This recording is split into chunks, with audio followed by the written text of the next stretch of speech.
Hey everyone, it's Jen with Spirited Saturdays. Sorry this video is so late in the day. Sorry about the lighting, and sorry that I am so tired.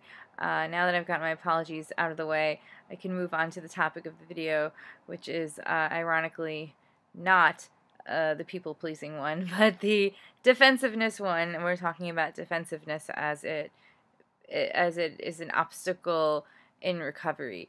And it absolutely is. It can be. I think it's a form of denial. It's a form of denying yourself the opportunity to really work through things. I think the thing to do when you're being challenged in any way at all in recovery is to use it as an opportunity to look inward and to kind of be honest. And in that honesty, you might find things that you are afraid of, and that's the stuff that you need to work through. The stuff that is coming up that makes you uncomfortable, the stuff that is coming up that isn't the perfect representation or presentation of who you want to, or how you would like to appear to the world. Stuff that isn't maybe as polished. I mean, that the whole idea of being completely honest in recovery is to allow the uncomfortable feelings to play through. And if you immediately jump to the defense anytime you're presented with an uncomfortable feeling or something that brings up an uncomfortable feeling, yeah, you hinder your recovery because you're just not giving yourself a chance, and you're also just continually blocking yourself.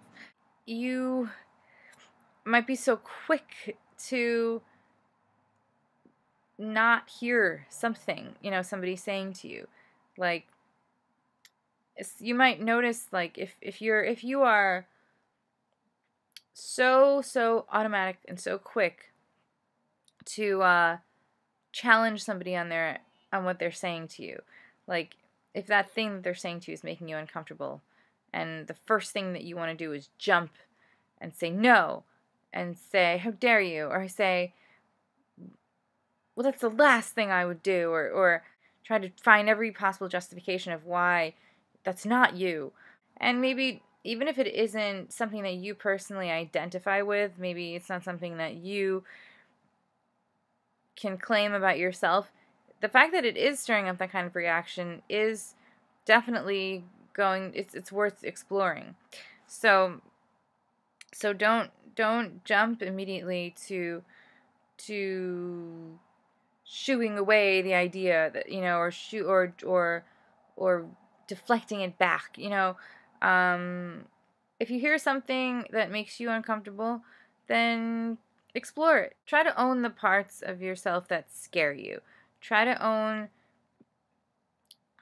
the feelings that come up that are scary and that make you want to jump, make you want to come off on the defense about things. Try to acknowledge what those things are, and that just acknowledging them and working through them will help you with your recovery. If you don't acknowledge them, if you block them, and if you continually come up against that wall, then they will be an obstacle in recovery, because it means that you're not looking at yourself as a whole person, and it means you're letting fear inhibit you in some way. Defensiveness, it's a way of not having to fully feel your fear. So let yourself feel it. Let yourself fear the parts of yourself that you don't feel comfortable with. And obviously in the company of trusted people, if that's the way that you need to do it.